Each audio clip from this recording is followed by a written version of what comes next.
عام طور پہ ہم دیکھتے ہیں کہ اس طرف دھیان کم ہے مذہبی جو لوگ ہیں، ٹھیک ہے، اور دوسرے جو مسئلے مسائل ہیں یا فقہی اور فنی نوعیت کی جو چیزیں ہیں اس پہ زیادہ وہ غور و فکر کرتے ہیں rather than کہ جو کائنات ہے یا جو ایک فطری انسان کا تعلق ہونا چاہیے تاکہ وہ اظہار تشکر کر سکے کہ جس خدا کو مانتا ہے. تو اس کی کیا وجہ ہے؟ اس کی وجہ تو ذرا کمپلیکس ہے کہ ایکچولی لگتا یہ کہ جو مذہب کا جو روٹ ہے نا، جو فاؤنڈیشن ہے، وہ ہے ریئلائزیشن آف گاڈ، یعنی خدا سے تعلق.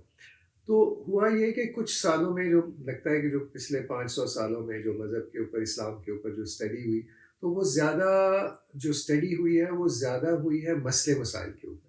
مسئلے مسائل، فقہی چیزیں، ٹیکنیکل میٹرز، مختلف انٹرپریٹیشنز.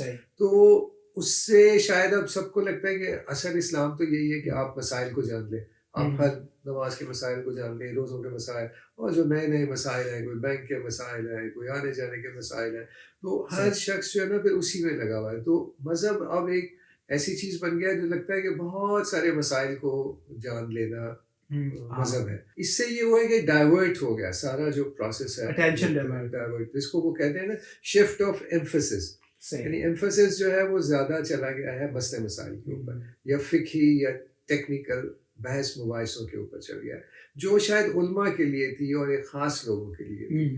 عام لوگوں کو تو وہی لیول چاہیے جو آبزرویشن کا لیول ہے، خدا سے ایک پرسنل تعلق بنانے کا لیول ہے.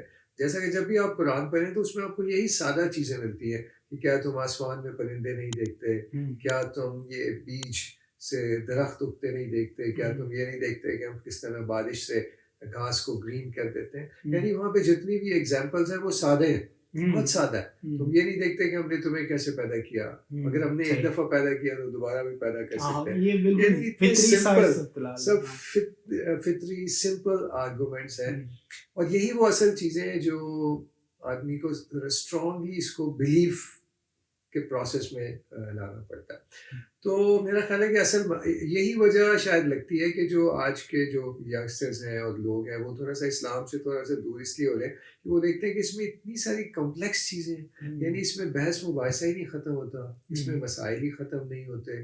تو یہ کتنا مشکل اسلام ہے کہ اس کو آسانی سے سمجھا ہی نہیں جا سکتا. اور جب آپ دیکھتے ہیں تو سوشل میڈیا پہ ہزاروں لیکچرز اور یوٹیوب اور بے شمار چیزیں پڑی ہوئی ہیں، مگر مسئلہ تو پھر نہیں حل ہو رہا. اور آپ یہ بھی دیکھتے ہیں کہ ہر تھوڑے عرصے بعد ایک اسکالر آتے ہیں، وہ کہتے ہیں کہ ہاں یہ ان اسکالر کی یہ چند باتیں ٹھیک ہیں اور یہ تھوڑی سی بات ٹھیک نہیں ہے، یہ میری بات ٹھیک ہے. اس کے بعد پھر ایک اور نئے اسکالر آ کے وہ کہتے ہیں اب یہ 4 میں سے 3 اور پھر وہ اپنا ایک. تو ہمیشہ تو یہ اٹس نیور اینڈنگ اسٹوری. صحیح، کیونکہ جہاں پر لگتا ہے کہ وہ سب الجھ گئے ہیں وہ عام آدمی کے لیے ہے ہی نہیں، عام آدمی کے لیے ہے ہی نہیں. اور عام آدمی کو یہ لگتا ہے کہ اگر مجھے اسلام سمجھنا ہے تو مجھے وہ سارے مسائل کو سمجھنا پڑے گا، تو وہ اس سے پھر بھاگنا شروع ہو گیا. تو ان چیزوں کا تعلق جو ٹیکنیکل ہیں وہ علماء کے لیے ہیں، جن کا ریسرچ کا کام ہے، جنہوں نے دین کے ذرا ایڈوانس لیول پر کام کرنا ہے. تو عام آدمی کو تو یہ چند چیزیں ہی چاہیے کہ اس کا اللہ تعالیٰ سے تعلق، اپنا تعلق بنا ہوا، اپنی اس کی ڈسکوری آف گاڈ.